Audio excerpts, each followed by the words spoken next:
Hello दोस्तों, कहानियों का दौर चैनल में आपका स्वागत है। आज की कहानी है विदाई के आंसू। तो चलिए कहानी शुरू करते हैं। लव मैरिज का सपना देखने वाली भाविका ने आखिर माता पिता की खुशियों के लिए अरेंज मैरिज कर ही ली। लेकिन परिवार को लेकर मन का डर वह कैसे निकाल पाएगी। भाविका ने जब आंखें खोली तो उसके बगल में एक गिफ्ट बॉक्स रखा था जिस पर लिखा था शादी की 25वीं वर्षगांठ की बधाई संगनी। उस बॉक्स को खोले बिना ही भाविका अपने जीवन के 25 साल पीछे चली गई, जब उसने अपना MBA पूरा किया था और वह अपने सपनों की एक अलग ही दुनिया में रहती थी। भाविका को लव मैरिज करनी थी, उसे कभी अरेंज मैरिज करनी ही नहीं थी। इसका सबसे बड़ा कारण था परिवार। उसका मानना था कि अरेंज मैरिज में परिवार हमेशा दोनों के बीच में आ जाता है। इसलिए उसने और उसके दोस्तों ने तय किया था कि ढंग का लड़का मिलते ही हम सब लव मैरिज करेंगे। भाविका की सोच के हिसाब से कुछ नहीं हुआ। उसने कुछ लड़कों को डेट तो किया, लेकिन बात नहीं बनी। आखिरकार माँ पापा का मन रखने के लिए ही सही, उसे उनके मनपसंद लड़के से शादी करनी पड़ी। इस तरह से लव मैरिज करने वाली भाविका की अरेंज मैरिज हो गई। शादी के बाद जब भाविका की विदाई हुई थी तो वह गाड़ी में बैठने के बाद बहुत रो रही थी। उसकी आंखों का काजल आंसुओं के साथ बह रहा था। तभी चेहरे के सामने एक सफ़ेद रुमाल आता है, जो किसी और ने नहीं बल्कि उसके पति ने उसकी तरफ बढ़ाया था। रुमाल लेकर भाविका ने आंसू पोंछे। आंखों से बहा काजल उस सफ़ेद रुमाल पर लग गया। सॉरी, मैंने आपकी रुमाल गंदा कर दिया है, मैं इसे धुल दूंगी, भाविका ने संजीव से कहा। संजीव ने उसके हाथ से रुमाल लेते हुए सिर्फ इतना ही कहा, कोई बात नहीं। थोड़ी ही देर में गाड़ी संजीव के घर पहुंच गई। भाविका को अब उनका ही सामना करना था, जिनके कारण वह अरेंज मैरिज नहीं करना चाहती थी। दरवाजे पर परिवार के सभी सदस्य आरती की थाली लिए नई दुल्हन का इंतजार कर रहे थे। भाविका का स्वागत सभी ने धूमधाम से किया। गृह प्रवेश के बाद शादी की बची हुई रस्मों को जल्दी ही खत्म किया गया।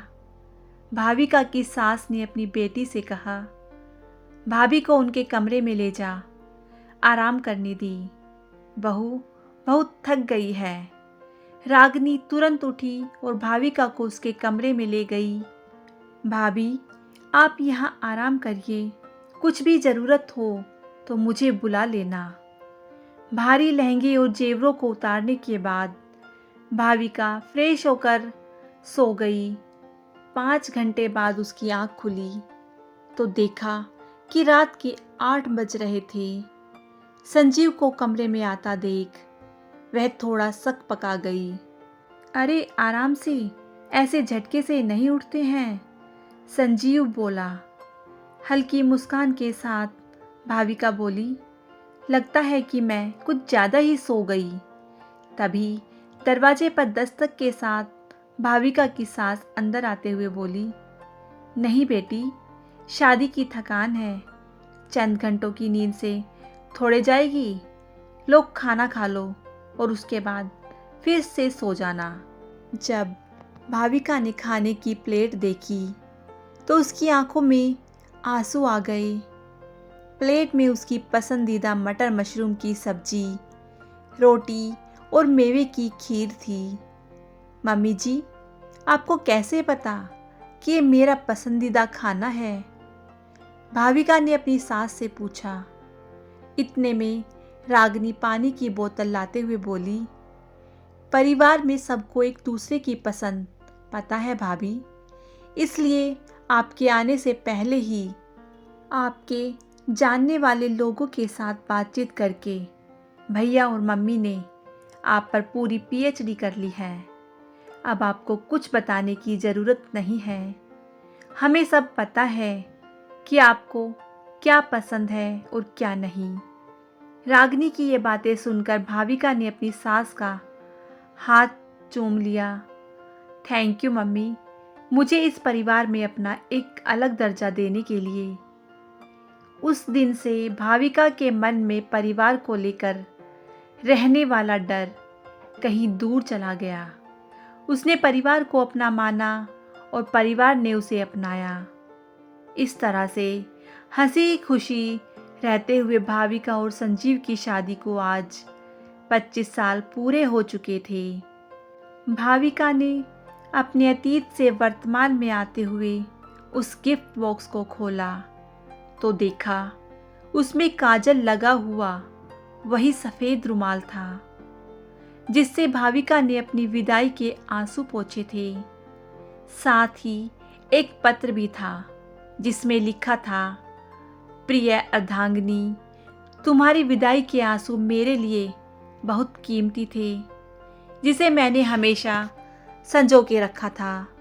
मुझे पता था कि तुम एक परिवार को छोड़कर आ रही थी, इसलिए यहाँ पर हमने तुम्हारे लिए एक दूसरा परिवार तैयार कर रखा था, मेरे साथ अपना जीवन साझा करने के लिए। शुक्रिया।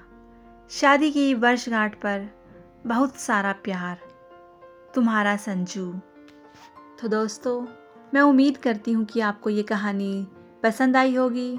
अगर आपको ये कहानी पसंद आई हो तो कहानी को लाइक कीजिएगा, शेयर कीजिएगा और मेरे चैनल को सब्सक्राइब करना बिल्कुल ना भूलिएगा। कहानी सुनने के लिए बहुत बहुत धन्यवाद।